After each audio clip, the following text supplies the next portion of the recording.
আসসালামু আলাইকুম। আজকের ভিডিওতে আমি এমন একটি প্রশ্নের উত্তর জানাবো, যেটি অনেকেই আমাকে প্রশ্ন করে থাকেন যে, ভাই নর্থ ম্যাসেডোনিয়ার ওয়ার্ক পারমিট হাতে পেলেই কি ভিসা 100% নিশ্চিত? তো এর সহজ উত্তর হলো না। ওয়ার্ক পারমিট পাওয়া খুবই গুরুত্বপূর্ণ একটি ধাপ, কিন্তু এটি ভিসার শতভাগ নিশ্চয়তা নয়। তো আজকে আমি এই বিষয়টি নিয়েই সম্পূর্ণ আলোচনা করব।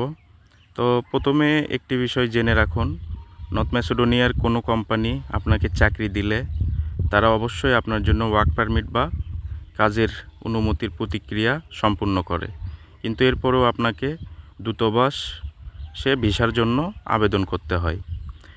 আর ভিসা আবেদন করার সময় সাধারণত যেসব বিষয় আপনার যাচাই করা হয় সেগুলো হলো যে আপনার বৈধ পাসপোর্ট আছে কি না।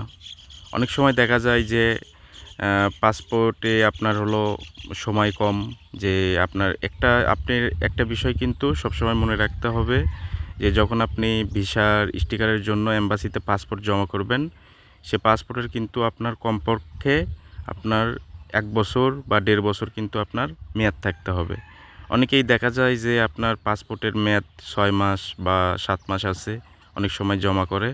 এটা কিন্তু আপনার এই পাসপোর্টে কিন্তু আপনার ভিসা স্টিকার লাগানো যায় না। তো দ্বিতীয় যে বিষয়টি, ওয়ার্ক পারমিট আসল বা বৈধ কিনা।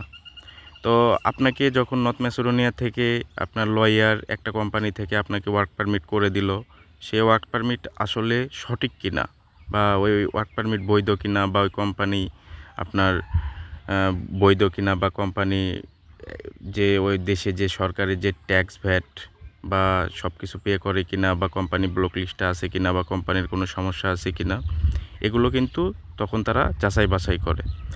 তো তৃতীয় যে বিষয়টি, আপনার চাকরির চুক্তিপত্র ঠিক আছে কিনা। অনেক সময় দেখা যায় যে নর্থ ম্যাসেডোনিয়ার সর্বনিম্ন স্যালারি আপনার 550 ইউরো। অনেক সময় দেখা যায় যে আপনাকে 300 বা 400 ইউরোতে আপনার সাথে চুক্তি করছে। তো এই বিষয়টি যখন আপনার এম্বাসি যখন দেখে যে আপনার যে এখানে সর্বনিম্ন এত টাকা স্যালারি কিন্তু আপনার সাথে এটা চুক্তি করা হয়েছে, তখন কিন্তু তারা কিন্তু এটা কিন্তু অবৈধ হিসেবে ধরে নেয়। তারপরে যে বিষয়টি, আপনার প্রয়োজনীয় কাগজপত্র সম্পূর্ণ আছে কিনা। অনেক সময় আপনার পুলিশ ক্লিয়ারেন্স বা বিভিন্ন আপনার যে কাগজপত্র বা যেগুলো ডকুমেন্টস দিয়ে আপনি ফাইল জমা করছেন, এগুলো সব কিছু ঠিক আছে কিনা। তো তারপরে যে আরেকটা বিষয়, যে দেখে যে নিরাপত্তা বা ইমিগ্রেশন সংক্রান্ত যাচাইয়ে কোনো সমস্যা আছে কিনা।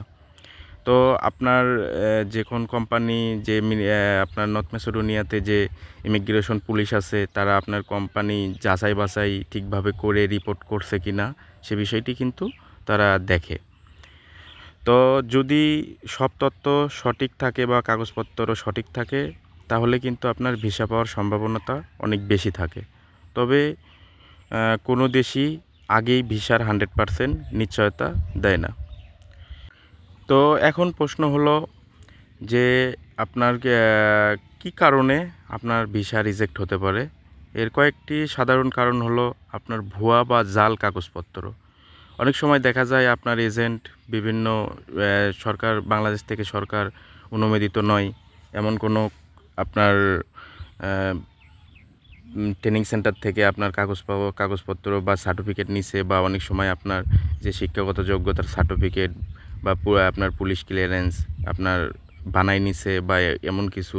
অনেক সময় যখন আপনি ফাইল জমা করবেন, এজেন্সি হয়তো বা বলবে যে তোমার পুলিশ ক্লিয়ারেন্স করা লাগবে না, আমরা ঢাকা থেকেই পুলিশ ক্লিয়ারেন্সটা বানাই নিচ্ছি। তো এই যেগুলো আপনার এগুলো যে কাগজপত্র, সেগুলো আপনার অসম্পূর্ণ তথ্য, যে ভুল তথ্য, এগুলো কিন্তু যখন তারা দেখে তখন কিন্তু আপনার ভিসা রিজেক্ট হওয়ার সম্ভাবনা কিন্তু 100% থাকে। তারপরে যে বিষয়টি, আপনার পাসপোর্ট বা অন্যান্য নথিতে সমস্যা। অনেক সময় দেখা যায় আপনার পাসপোর্টের সাথে কিন্তু আপনার যে তথ্য, তার সাথে নামের ভুল বা জন্ম তারিখের ভুল বা ঠিকানা ভুল, অনেক সময় এগুলো ভুল যখন প্রমাণিত হয়, তখন কিন্তু আপনার ভিসা রিজেক্ট হওয়ার সম্ভাবনাটা কিন্তু 100% থাকে। তো কেউ যদি আপনাকে বলে যে ওয়ার্ক পারমিট পেলেই ভিসা শতভাগ নিশ্চিত, তাহলে সেই কথাটি কিন্তু আপনার একদম সঠিক নয়। যে আপনি ওয়ার্ক পারমিট হাতে পেলেই আপনি ভিসা 100% পাবেন, এটা কিন্তু সঠিক নয়। আমাকে অনেক ভাই আপনার কমেন্ট করে যে ভাই আমি নর্থ ম্যাসেডোনিয়ার ওয়ার্ক পারমিট পাইছি, আপনার প্রায় 5-6 মাস হয়ে গেল, এখন আমি ভিসা হাতে পেলাম না বা আমি এখনও ভিসা পাইনি।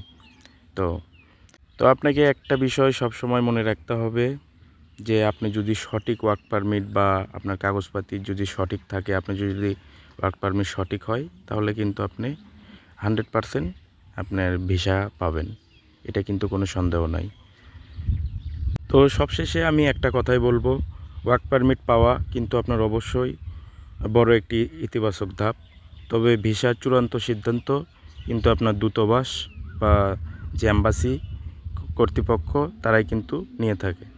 তাই সবসময় আপনারা সঠিক তথ্য দেবেন এবং আসল কাগজপত্র জমা দেবেন এবং সরকারি নিয়ম মেনে আবেদন করবেন। তো ইনশাল্লাহ আপনাদের ভিসা 100% হবে।